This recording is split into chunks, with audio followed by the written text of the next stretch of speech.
Hello students, Hindi की कक्षा में आपका स्वागत है। मैं हूँ सीमा सक्सेना और आज हम संख्यावाचक विशेषण के बारे में जानेंगे। संख्यावाचक अर्थात संख्या को बताने वाला। तो जो शब्द संज्ञा या सर्वनाम की संख्या को बताए वो संख्यावाचक विशेषण कहलाता है। जैसे 5 पत्तियाँ। अब यहाँ पर 5 शब्द से संख्या का बोध हो रहा है, इसलिए ये संख्यावाचक विशेषण है।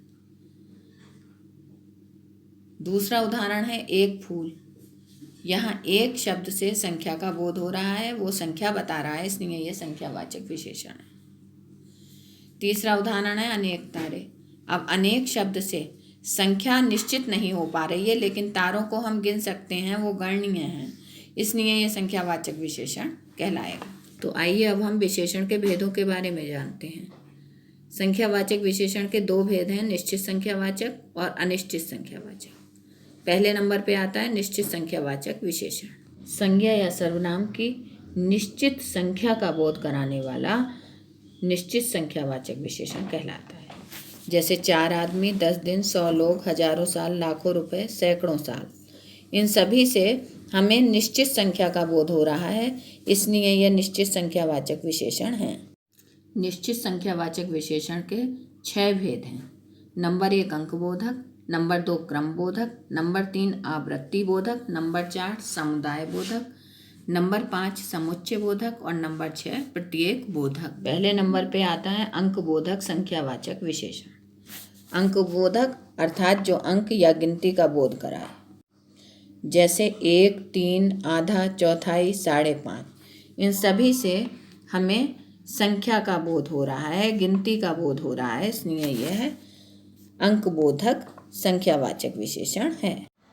दूसरे नंबर पे आता है क्रमबोधक संख्यावाचक विशेषण। तो जो विशेषण क्रम का बोध कराता है वो क्रमबोधक संख्यावाचक विशेषण कहलाता है। जैसे पहला, दूसरा, तीसरा, चौथा।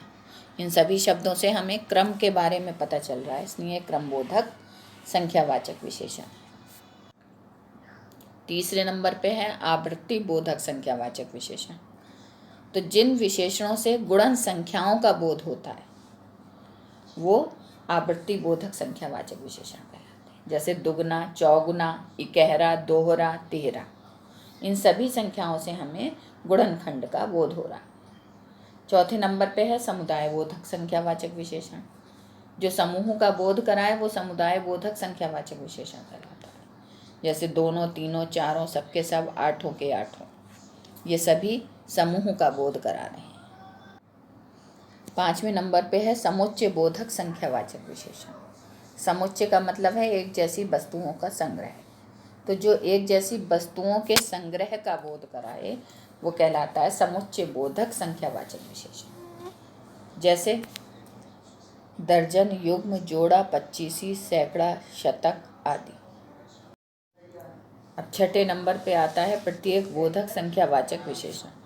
तो जो समूह की प्रत्येक वस्तु का बोध कराता है वो प्रत्येक बोधक संख्यावाचक विशेषण कहलाता है। जैसे हर दिन, प्रत्येक वस्तु, एक एक घर, हर एक क्षण आदि।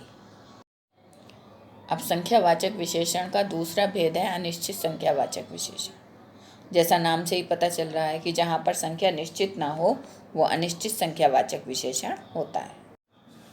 जैसे कुछ लोग, कई घर, अनेक तारे। इन सभी से हमें संख्या निश्चित नहीं हो पा रही है, इसलिए यह अनिश्चित संख्यावाचक विशेषण है। इस प्रकार हमने सीखा कि संख्यावाचक विशेषण वह विशेषण है जो संज्ञा या सर्वनाम की संख्या का बोध कराता है और जो गणनीय होता है। संख्यावाचक विशेषण के 2 भेद हैं, निश्चित संख्यावाचक और अनिश्चित संख्यावाचक। निश्चित संख्यावाचक से संख्या निश्चित होती है और अनिश्चित संख्यावाचक विशेषण में संख्या निश्चित नहीं होती। निश्चित संख्यावाचक विशेषण के भी 6 भेद हैं, अंकबोधक, क्रमबोधक, आवृत्ति बोधक, समुच्चय बोधक, समुदाय बोधक और प्रत्येक बोधक। अगली वीडियो में हम परिमाणवाचक विशेषण के बारे में समझेंगे।